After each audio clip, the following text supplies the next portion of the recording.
Hey everybody, and welcome to another episode of Hangin with Cooley. It's your boy, Cooley. Just chilling on Friday, doing my thing like I do every week. Week in, week out, I just try to bring you some fun stuff to think about. First off, I'm not going to go into, doing a tribute episode like my boy Tony did. I think one is enough, but I really did appreciate it, and it was one of those things like, it's just kind of, sucks that all these people are just dying in Hollywood. So, yeah, thanks, Tony, and, I'm not going to hang on that for too much. But today I got a special guest with me. His name is Elijah. He's a dear relative, a nephew of mine, so to speak. I'm going to have him say hello. Say what's up, Elijah. Say what's up closer to the microphone, Lige. What's up? Yeah. I got him here today. Actually, don't walk away, man. Come on over. I got him here today, and I just wanted to get some perspective from the youth on, what they think about these new comic book movies. So, just off the top of your head, tell me who your favorite comic book movie superhero is. I would probably say Deadpool, maybe. All right, cool. Like, you haven't even seen him in the movie yet, but he's your favorite. Yeah. Yeah. I like probably like all the like stuff that goes on, like how he acts and stuff, maybe. All right, so you like that he's like crazy? Yeah. And like funny? Yeah. All right, cool. Who else? I would probably say Green Arrow also. All right, cool. So do you watch the show, or is it just the comics or whatever? A couple of episodes I have. It's been going on pretty well lately. All right, cool. What do you think of the latest Star Wars movie? Awesome, man. I've seen it twice already, but, you always gotta see it more than once. Yeah, of course. Of course. What was your favorite part? Probably when, let's see. Probably when, I can't remember. When Kylo Ren got, like, hurt, maybe. All right, so, like, when Chewie shot him, or? Yeah, my saddest moment that I've ever had in the Star Wars movies were, when Han Solo died. That was pretty sad. It was, like, heart-wrenching, actually. It's one of the saddest moments I had, too. Definitely, high five, buddy. All right. I love that kid, man. Hanging with him and his brother Alex is always a high point here at the Cooley house. So what I want to do now is actually just go over some of the shows that I watched when I was a kid. I put together a little list. It's really short. It's only 4 shows. And I'd like to see them revamped and either reboot it or brought back in some way, shape, or form. First, I'd like to just point out Knight Rider as one of my all-time favorite shows when I was a kid. The whole idea of a talking car, being able to get into this car, and it's all souped up. It can drive like 300 miles an hour, and it's got this like C-3PO-like intelligence. It's just, dude, it was awesome. And I think it was every young boy's fantasy to have that car, right?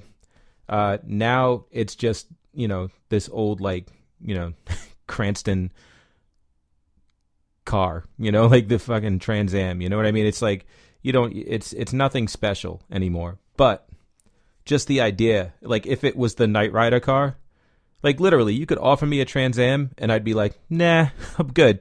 But if it was Kit, like straight up, and it had like all the features and shit, I'd be like, word, I'm all over it. I want it now, right? So, and I think anybody who grew up in my era would feel the same way.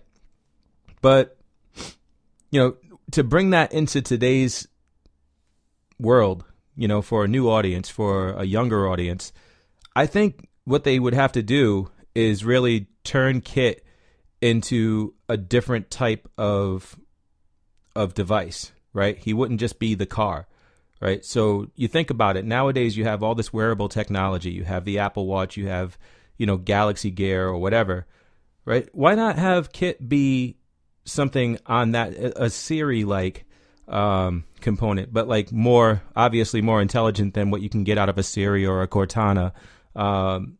Something that can actually talk to you like Kit used to, and basically have him control multiple vehicles and gadgets and whatnot that you can control from your wrist, or you can have Kit help you out with. And Kit would always be with you. He had the watch that he could communicate with Kit to the car, but how awesome would it be if you kind of freed Kit from that prison of being just this four-wheeled vehicle that can't do much else except for drive around. Now you have, all these other options. You can have, a helicopter or a jet or a boat, or you could have, a little, one of these little drones or whatever, that can fly around and take pictures and shit. And then it's all controlled right from your wrist. Hey, Kit could be like, home automation too. You walk into the house, Kit can turn the lights on and shit. It just makes sense, right?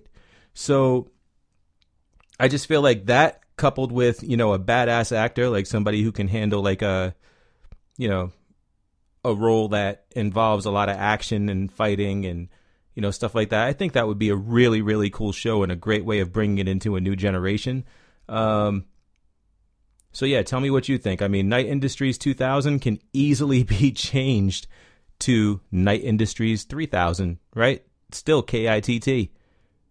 I think it would be awesome, man. And I mean, that could be one of two things, man. You could be looking at, a reboot where we completely restart everything and it's just this whole new thing. Or it can be an evolution. Like this can be just, bringing the show back. And you could still have like David Hasselhoff involved, bring him back as like the new head of Night Industries or whatever. And maybe his kid or his grandkid is, the new Michael Knight type character or whatever, and he gets him involved or some shit. Like it would actually be really cool. And I think they tried it once, but it was still, just a car. I think in order to be successful, you use something like I'd say more like a Galaxy Gear or something that's not commonly worn by people out there. Like right now you see Apple Watches everywhere, and it's kind of hard to sell the Apple Watch as like this super advanced AI or whatever. But something that's not commonly seen, like one of these Galaxy Gear watches or whatever, like put one of those things on his wrist and it's like, oh, what the hell is that? And you'd be like, oh, that's AI technology. It's Kit. And it's more believable. It's more sellable. You can bank on that and, it doesn't seem out of place. Then you can have this guy like fighting terrorists and shit. And, it'll just be really cool. I also would like them to bring back Voyagers. A lot of people don't know what this is. I've talked about it to some friends, and a lot of people are just like, hey, what the hell is that? Voyagers. I don't think I've talked to anybody who remembers this show. But if you look it up, you'll find that it is a really cool show. I think they did about 17 episodes, and then canceled it. And it was a premature cancellation. I mean, it was a very popular show, but it was playing opposite 60 Minutes at the time. So NBC was like, oh, let's just cancel this and do a news show. And then the news show fucking tanked. And, so they canceled it for like no reason. But anyway, it was the story of Phineas Bogg and Jeffrey, a young kid that he used to, bring with him throughout time and basically fix shit, like basically fix history. So they had this thing called an Omni, and, they'd go through time and land somewhere, and then they'd look at the Omni, and the Omni would either be green or red. And if it was red, it meant that something was wrong there, right? So they had to go and they had to fix that thing that was wrong in order to get time back on track, in order to get history back the way that it's supposed to be. And once it is, it goes green and they can move on. So, they addressed a lot of issues. They taught a lot of stuff to the people watching. And at the end of every episode, like the kid would be like, oh, if you want to learn more about such and such, just hit up your local library. It's all in the books, right? And it was just this really cool show that was fun. It was intelligently written. You had, this main character that was a lot like Thor in a way, because he just was like this man out of his own element. Like he's just this dude that isn't, like us, right? Because he didn't have the experiences that we had. He was raised as a voyager. And you have Jeffrey, who is this kid that he picked up in 1982. Well, in this new show, it would be some kid that you pick up in like the 2016 or whatever. So it's congruent with what we know, right? But anyway, I'm figuring you can either do it as a continuation and start off with Jeffrey being the Voyager instead of Phineas Bogg, and have him, pick up some kid in like 2016, and all Jeffrey knows is stuff up to 1982 because you live in the past, right? Like as a Voyager, you live in the past and you fix history. That's your job. So he hasn't been anywhere in the future. He hasn't been, to 1983, 84, 85, all the way up to where we are now. He's in, the 1800s, the 1700s, the 1600s, BC, just fixing shit throughout time. So, it would be very interesting. And I think it would be something that's educational. And, I think kids would latch onto it because the show's a lot of fun. And as an adult, I would latch onto it because I remember watching it when I was a kid. So something to think about. NBC, CBS, ABC, whoever. That brings me to my next show.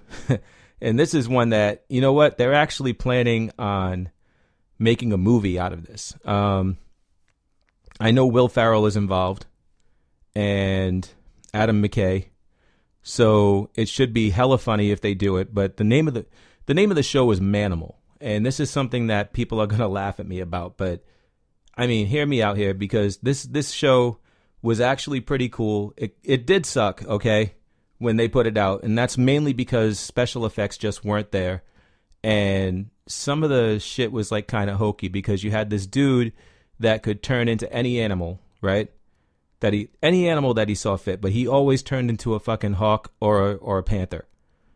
So it's like he had a preference. Like it was just like, I can turn into anything, but this is all I'm going to turn into. Much like the Wonder Twins, how it was always like a fucking bucket of water and a monkey or some shit. But anyway, this dude would always turn into a panther or whatever and like, solve crimes. So like, I mean, it was always shit that you didn't need a panther for.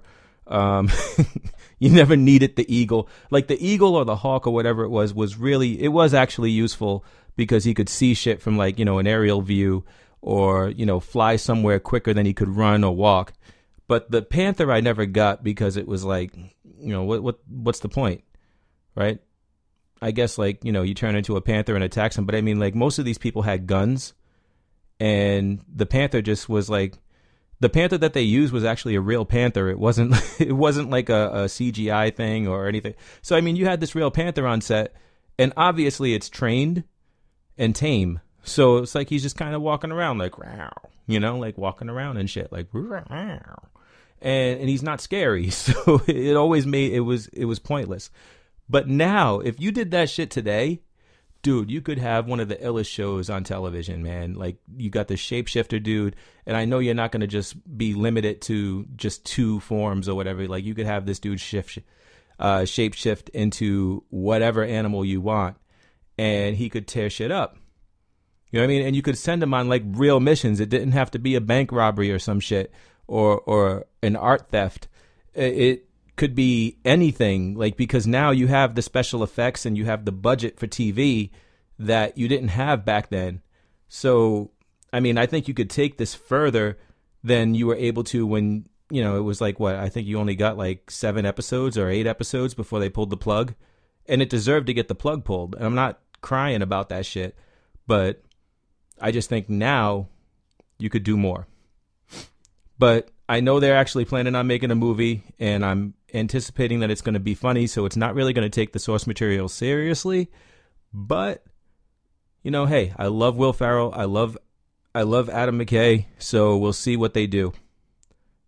And that brings me to the last show that I wanted to talk about, and that's The Greatest American Hero. That was friggin' great. It was such a good show. I really enjoyed